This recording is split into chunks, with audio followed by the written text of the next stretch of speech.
Instead of fighting with it, work with it. And when I say this, I don't solely mean in relationships, but emotions too. Because anything and everything that you try to resist or fight against only makes your situation worse. In my case, I learned this from fear. Anytime I would have an anxious or an intrusive thought, I would immediately panic and try to push it away. I'd try to beat that thought with a more positive one, or tell myself that the emotion that it would evoke out of me wasn't real, which only caused the thought to keep spiraling and spiraling and spiraling. And I know now that that was my biggest mistake, because when I finally first learned to sit with that emotion, it would pass quicker than it ever would when I'd start an argument in my own head. When I just let it be there. When I didn't try to resist, when I didn't create that argument in my head, when I just let it pass, it would pass.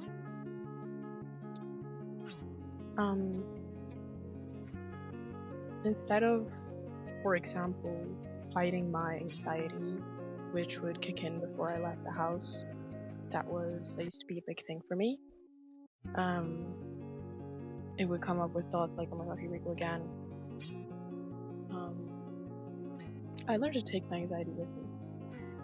I learned to just let it be there, because not only was I having those thoughts before I would leave the house, but it was like I was actually feeling it. And so it's not something that you can just get rid of. It's not something that is curable in just one day. Instead, I compromised with it. I didn't argue with it. I didn't resist it. I just let it be there, and I would still leave the house either way. And over time, I learned that having that thought and leaving the house, I'd leave the house and nothing would happen. Nothing bad would happen. Most of the time, I would leave the house for something good, and I would come back into the house with a good experience.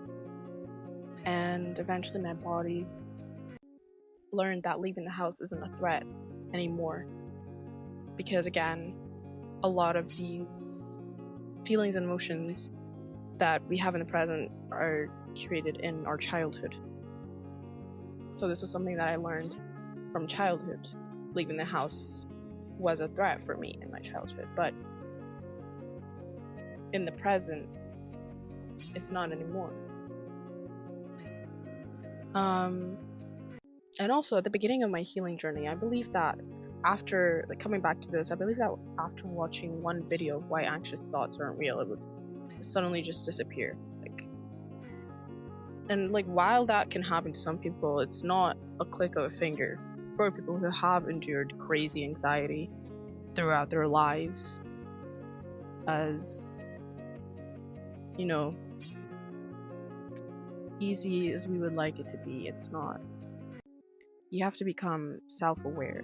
You need to be able to label that anxious thought that you're having by being self-aware. You need to know that you are having an anxious thought, and then go deeper and understand its roots and where exactly it came from, and then work with it. And with repetition, your brain will slowly unlearn to think in those ways.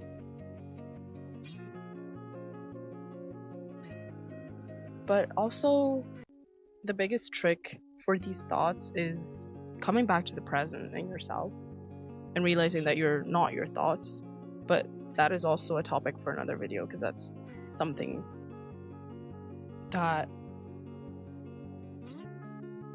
I would like to dive deeper into.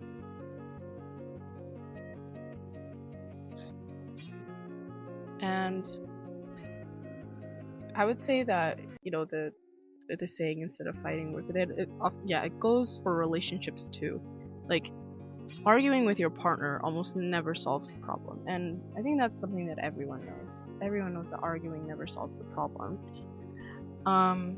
And that's because the problem isn't you or your partner. It's the problem. The problem, that's the problem. And you both need to be self-aware to notice it, and then work to compromise and solve it. And then I think it's the same with like anxiety and any irrational, or maybe not irrational, but any emotion that you're having that you know that's not a part of you.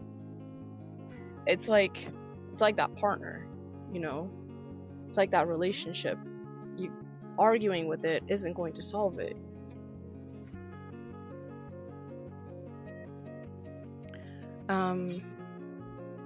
Yeah. I think that's all I want to say. And donate this to literally, but what you run from will keep chasing you. But if you stand still, like, it can no longer chase you. And don't take that too literally.